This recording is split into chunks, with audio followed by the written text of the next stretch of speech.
Halo Natorers, para pencinta anime enter dimanapun kalian berada, gimana kabarnya? Jadi di video kali ini, gua tuh pengen ngebahas tentang 3 genre atau 3 tema cerita anime yang paling gua benci atau paling gua nggak suka. Nah, yang pertama adalah genre mecha perang yang ada bocilnya. Nah, nanti mungkin kedepannya semua genre yang gue sebutin itu gue terganggu dengan genre tersebut adalah karena kehadiran para bocil-bocil ini.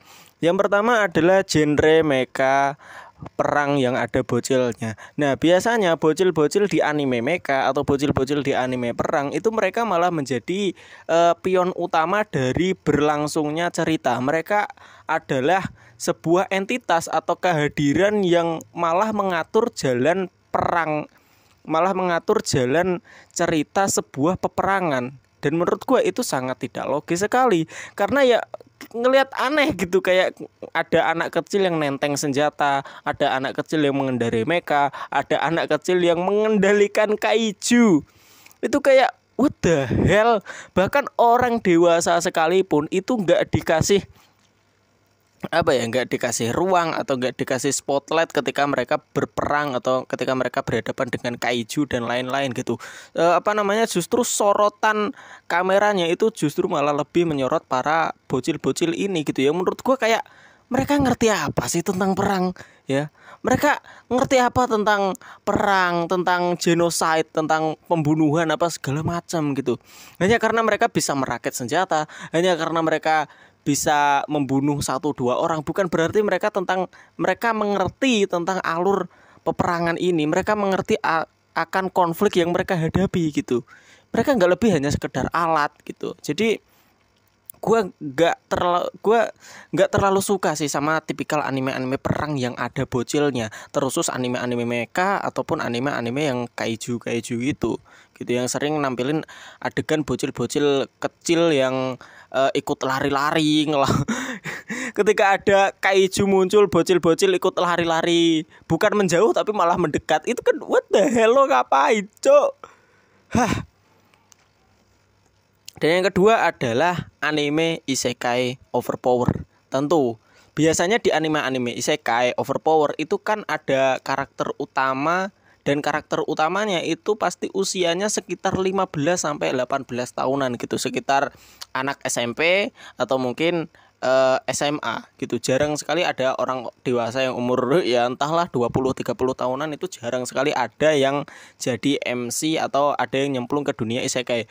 Kebanyakan mayoritas itu pasti anak muda, anak yang mungkin baru pubertas, anak masih bau kencur dan lain semacamnya gitu. Tapi gara-gara mereka ini punya privilege over power, mereka ini jadi karakter yang songong. Mereka ini jadi karakter yang sok-sokan apa? Sok-sokan ngatur politik lah, sok-sokan ngatur perekonomian apa segala macam. Padahal kalau kita tanya, lo tahu apa tentang itu semua gitu? Ya, lo tahu apa? Bahkan ketika lo masih di dunia nyata sendiri, lo tuh bukan karakter yang pinter banget gitu. Lo tuh bukan karakter yang senantiasa ranking 1. Lo juga nggak ngerti politik, lo juga nggak ngerti tentang masalah perekonomian dunia, lo nggak ngerti tentang isu rasisme, lo nggak ngerti tentang negara-negara yang sedang berkonflik gitu. Tapi ketika lo sudah masuk ke dunia isekai, lo punya kekuatan overpower, jadi lo terus membo jadi pahlawan dan ingin menata dunia baru tersebut gitu, ingin menata dunia isekai dengan lifestyle yang lo miliki, dengan gaya yang lo miliki. Dan menurutku itu sangat kacau sekali. Ya, itu sangat kacau sekali. Soalnya kalau kita pikir-pikir, anak SMA mana yang sekarang itu hobi ngikutin politik ya? Ya paling anak-anak SMP SMA yang suka ngejokes, enggak bahaya paling cuma gitu. Tapi kalau mereka suruh membicarakan politik secara keseluruhan, membicarakan tentang masalah isu rasisme, kelaparan dunia, peperangan yang sekarang ini terjadi, masalah-masalah lain kayak aksi kriminalitas, terorisme, penyimpangan sosial dan lain semacamnya, mereka nggak ngerti akan hal itu ya. Sedangkan yang gue lihat di anime-anime isekai overpower itu sering kali ada karakter-karakter bocil SMA ataupun bocil SMP yang ketika ketransfer ke dunia isekai terus mendapatkan kekuatan yang overpower, mereka jadi raja dan sok-sokan ingin mengatur politik, ingin mengatur tentang masalah rasisme yang mungkin sudah bertahun-tahun, ingin mengentaskan masalah perbudakan gitu. Padahal kan dunianya sendiri itu adalah abad medieval. Dan menurut gua pribadi, meskipun ini terkesan sangat menyakitkan, abad medieval itu memang tidak lepas dari peran para budak. Karena dengan adanya budak ini, pembangunan itu bisa dilakukan dengan pesat. Pembangunan itu bisa dilakukan dengan semaunya gitu. Karena kita punya tenaga yang bisa dibayar murah dan lain-lain, yaitu tenaga budak. Dan meskipun ini ironi, tapi ini kenyataannya gitu. Jadi kalau lo sekarang pun sepintar apapun lo dan lo kembali ke era medieval dan ingin mengentaskan masalah perbudakan, rasisme dan lain semacamnya, nggak bakal bisa. Karena itu sudah menjadi bagian dari kultur, ya, itu sudah menjadi bagian budaya yang nggak bisa dilepas secara paksa. Butuh waktu puluhan tahun, ratusan tahun, bahkan ribuan tahun untuk menyelesaikan masalah-masalah tersebut. Bahkan sekarang saja masalah-masalah semacam itu gak bisa terselesaikan, masih belum bisa terselesaikan. Dan itu menurut gua sangat gak logis sekali dan sangat aneh sekali ya, meskipun namanya anime ya, tapi gua kalau nonton yang kayak gini-gini tuh masih agak terganggu gitu. Nah, yang ketiga adalah anime bocil tawuran ya. Nah, ini adalah masalah paling parah. Ini adalah sebuah genre anime atau genre film secara umum yang menurut gua sangat bermasalah. Soalnya ini adalah sebuah genre yang sangat konyol dan sangat kotor gitu. Ini ada bocil-bocil tawuran di jalanan. Kok nggak ada yang misahin gitu. Orang dewasanya kemana, polisinya kemana gitu. Beda lagi kalau mereka mungkin tawuran di tempat tertutup, di hutan, atau mungkin di pabrik yang sudah ditutup, atau mungkin di bangunan-bangunan kosong. It's okay. Tapi ketika gua nonton anime Tokyo Revengers, mereka tawuran di tengah-tengah kota. Di pinggirannya itu ada bangunan-bangunan pencakar langit. Mereka berantem juga di tengah jalan. Dan anehnya apa? Nggak ada orang di sekitar situ. Itu kayak dunia pasca apokaliptik gitu. Jadi kayak penggambaran dunia post apokaliptik gitu. Dunia setelah menghadapi wabah virus zombie dan lain semacamnya, sehingga bangunan-bangunan ketika masih kokoh tapi nggak ada orangnya gitu. Dan itu sangat aneh sekali menurut gua. Dan menurut gua kegiatan tawuran ini adalah salah satu kegiatan yang paling nggak berguna dan salah satu kegiatan yang paling goblok yang pernah dilakukan oleh umat manusia. Nah, berbeda dengan kedua tema anime yang sudah gua sebutin, setidaknya seaneh-anehnya tema anime tersebut itu masih masuk akal dan masih ada manfaatnya gitu. Kayak bocil isekai yang sok-sokan ngatur pemerintahan, tapi dia sendiri nggak ngerti tentang masalah politik. Setidaknya dia masih ingin melakukan sesuatu yang positif gitu. Dia masih punya keinginan budi luhur untuk merubah dunia yang busuk ini menjadi dunia yang lebih baik.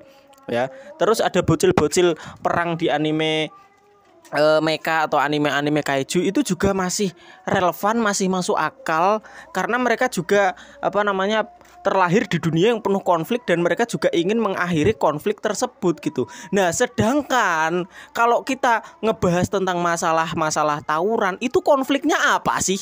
Ya, konfliknya apa? Paling cuma geng-gengan, paling cuma rebutan cewek, atau cuman sekedar gengsi pengen nunjukin kemampuan bertarung mereka dan lain-lain gitu. Dan itu adalah sangat konyol sekali. Kalau kalian nontonin berita, kalian nontonin TikTok, itu pasti motif-motif para pelaku tawuran ini ya sangat tolol sekali gitu. Cuman mungkin karena gampang tersinggung atau gimana gitu, sehingga menimbulkan dua kelompok yang ingin uji nyali, yang ingin unjuk kekuatan, dan pada akhirnya mereka tawuran. Tapi imbasnya itu ke masyarakat lokal yang mungkin nanti ikut terluka lah, mungkin nanti ngerasa risih dengan aksi-aksi tawuran dan semacamnya. Bahkan di Indonesia sendiri itu juga ada aksi-aksi tawuran dan non faedah semacam itu. Dan mirisnya lagi itu juga dilakukan oleh para bocil-bocil yang masih SMP, yang masih SMA, bahkan juga orang dewasa gitu. Nah, kalau kita ngebahas tentang anime-anime yang temanya tawuran itu lagi-lagi mereka ini kan kita dihadirkan POV para bocah-bocah SMP atau SMA gitu. Tapi seolah-olah dunia mereka itu adalah dunia para gangster yang penuh yang penuh dengan kriminalitas dan penuh dengan darah gitu. Padahal ya mereka cuma anak sekolah gitu. Dan anjing bro, gue ketika nonton anime Tokyo Revenger, gue tuh salfok bukan dengan gaya bertarungnya para bocil-bocil ini, bukan. Gue tuh salfok sama outfit dan kendaraan yang mereka gunakan. Ya, untuk ukuran anak SMP atau anak SMA, mereka dapat itu dari mana? Kalau nggak dari orang tuanya, ya. Itu artinya mereka masih ngemis. Mereka masih netek sama emaknya gitu. Tapi di luar mereka sok-sokan jadi gangster, mereka sok-sokan jadi bad boy dan lain semacamnya, jadi cogil, cowok ngocok sampai menggigil. Jadi gitu. Dan bahkan kalau kita bandingin dengan outfit seragam sekolahnya mereka sama outfit keanggotaan mereka di dalam sebuah geng, itu kayak kelihatan masih mahal seragam gengnya mereka gitu dibanding seragam sekolahnya. Dan itu sangat miris sekali. Dan lebih mirisnya lagi itu dicontoh oleh anak muda kita. Astaga, ini gimana tuh ini konsepnya gitu. Jadi uang masih minta, masih netek sama orang tua gitu. Sekolah itu gue yakin juga yang ngebayarin juga orang tua. Tapi mereka sok keras. Mereka sok-sokan jadi penguasa jalanan. Mereka sok-sokan jadi penguasa daerah. Ini daerah kekuasaan gue. Yang lo kuasain itu apa? Itu kekuasaan pemerintah, blok. Lo masih dinaungi, masih dilindungi oleh pemerintah. Ya. Dan yang lebih konyolnya lagi apa? Di Jepang itu kan hukum sangat tertib sekali. Hukum sangat ditegakkan memang seadil-adilnya. Tapi ketika gua ngelihat anime perbaku hantaman ala-ala gangster, ala-ala bocil tawuran ini, gua ngerasa kayak aneh aja gitu. Kenapa ini terjadi di negara maju seperti di Jepang? Kalau terjadinya di Indonesia mungkin masih relate. Tapi karena ini temanya anime Jepang yang menghadirkan tema-tema tawuran, ya, terus dengan latar background tempat yang kelihatan kayak post apokaliptik, itu sangat gila. Anime-anime tawuran bocil yang temanya bocil-bocil sekolah tawuran itu bener-bener anime paling gila yang pernah gua tonton. Ya, astaga, siapa orang gila yang menciptakan anime semacam ini? Ya sudah sih, mungkin itu aja 3 tema anime yang gak terlalu gua suka. Sorry ya.